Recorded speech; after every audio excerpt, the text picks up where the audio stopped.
savez quoi? Dans la logique, ce serait bien que avant, au tout début, il n'y ait que le bouton image suivante qui apparaît. Il n'y a pas de raison que, avant que je sois passé à l'image suivante, ceci apparaisse. Hein. Donc, je pourrais peut-être ceci dire qu'il est masqué jusqu'au déclenchement. On pourrait aussi le faire un peu plus fade, c'est une autre option, hein, pour indiquer qu'il n'est pas actif. Mais ici, je vais dire que carrément, il n'apparaît pas. Et celui-là, image suivante, non seulement va passer à l'état suivant, mais en plus va faire apparaître l'autre bouton qui s'appelle image précédente. Voilà. D'accord? Donc je regarde ce que ça donne.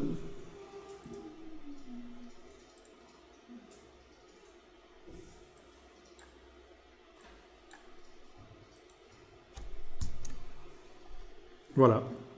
Image suivante. Et image précédente apparaît. Ça paraît bien. Ça... On a l'impression d'avoir de l'intelligence artificielle. Hein. Incroyable.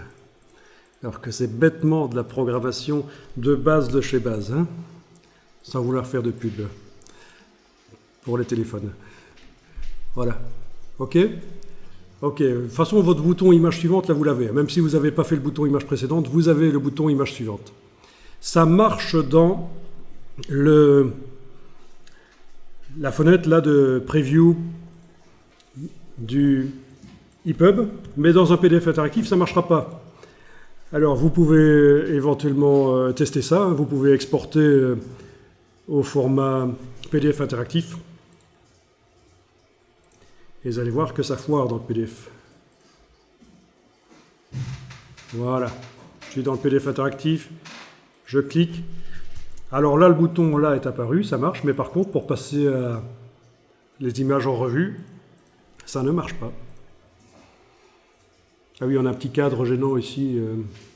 Il y a des solutions pour l'enlever, en fait. C'est une autre histoire. En tout cas, quoi qu'il en soit, un système d'objets à état multiple ne fonctionne pas dans un PDF interactif. Comment faire? Ben, open your eyes, ouvre tes ouilles, je vais te montrer comment faire. C'est une astuce qui est connue, en fait. Hein. Oui, parce qu'en fait, c'est pas du Flash dans InDesign, là. C'est prévu pour des sorties en HTML. Donc, la solution consiste à faire ceci. Un export en Flash. Donc, pas en FLA, parce que ça c'est pour ouvrir dans le logiciel Flash pour continuer à modifier les choses. Non, on fait vraiment un site Flash, SWF. Voilà, donc plutôt que d'exporter un PDF, j'exporte un SWF.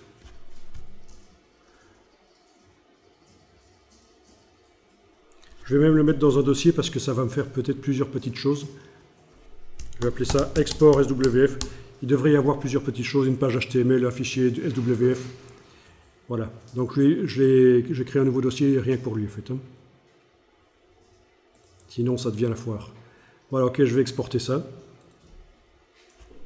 Ça devrait s'ouvrir dans un navigateur web. Tiens, j'ai pas Flash dans Firefox, non c'est logique.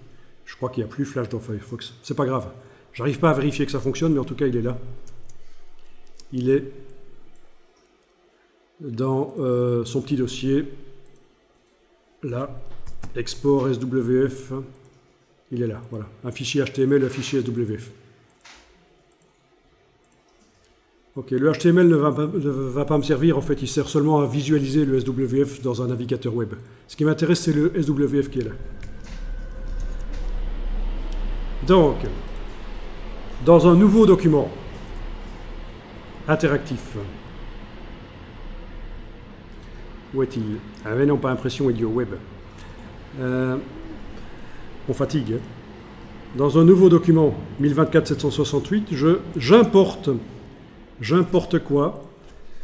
Le SWF qui est là. Et en fait, ça c'est une transformation du HTML en Flash. Et donc, logiquement, dans un PDF, le Flash fonctionne. Voilà, je le mets là, il est là. Est-ce que je peux le visualiser avec fenêtre, objet interactif, aperçu de l'interactivité? On va voir.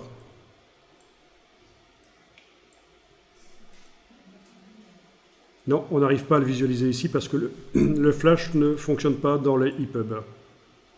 Et oui, c'est bizarre. Hein. Par contre, je vais exporter maintenant ce truc-là en PDF interactif.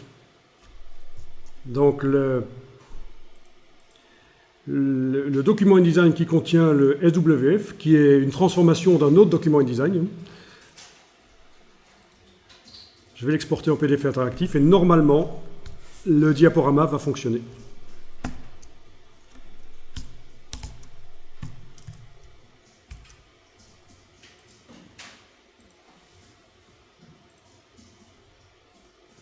Voilà.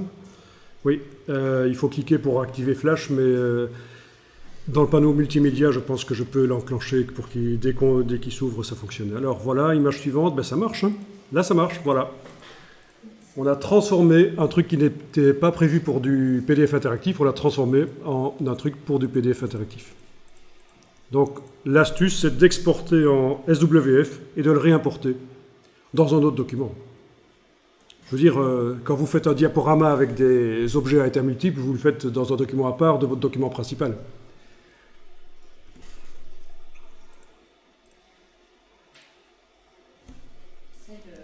C'est bien le point SWF qui est réimporté dans le document.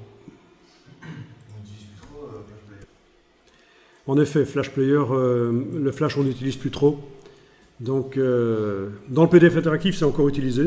Mais il était question d'intégrer du HTML dans les PDF, mais ce n'est pas encore fait. Hein. Et oui, en fait, dans InDesign, on a à l'intérieur de InDesign plusieurs technologies qui existent pour faire du SWF si on veut, ou du HTML si on veut. Ici, dans le panneau multimédia, j'ai sélectionné mon importation SWF et j'ai coché « Lire au chargement de la page » et vous allez voir que ça va marcher tout de suite. Tout à l'heure, j'ai dû...